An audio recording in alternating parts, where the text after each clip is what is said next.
Restaurant खोलने के लिए हुकूमती SOPs जारी। रेस्टोरेंट और फास्ट फूड एरिया में खाने की मेज़ों के दरमियान 6 फुट का फासला, इंतजामिया और वर्कर्स के लिए मास्क और दस्तानों का इस्तेमाल, हर खाने की मेज़ पर हैंड सैनिटाइजर की दस्तयाबी और कस्टमर की रेस्टोरेंट आमद पर टेम्परेचर स्कैनिंग लाजमी करार दे दी गई। फैसलाबाद ट्रैफिक चालान लंबी कतारों में नहीं बल्कि मोबाइल ऐप के जरिए जमा करवाया जा सकेगा। ट्रैफिक पुलिस हेडक्वार्टर में ई चलान पेमेंट का इफ्तिताह। CPO सोहेल चौधरी ने ई चलान पेमेंट का इफ्तिताह कर दिया। चीफ ट्रैफिक ऑफिसर सरदार मोहम्मद आसिफ खान और दीगर पुलिस अफसरान भी हमरा थे। शहरी अपने चलान की पेमेंट घर बैठे मोबाइल एप्लीकेशन से भी जमा करवा सकते हैं, ऐसा कहना था CPO साहब का।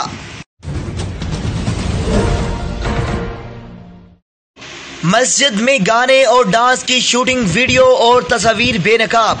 बॉर्डर पर गाने, आज़ादी पर गाने, एहतजाज पर गाने और अब मस्जिदों में भी गाने और डांस। क्या ये है रियासत मदीना? क्या अब हर जगह गाने होंगे? अदाकारा सबा कमर और बिलाल सईद की लाहौर की तारीखी जामिया मस्जिद वजीर खान में गाने की शूटिंग, डांस वीडियो में फैसल मस्जिद इस्लामाबाद की भी कुछ मनाजर सामने आए हैं। क्या हम मुसलमान हैं? क्या एक इस्लामी मुल्क में ये सब हो रहा है?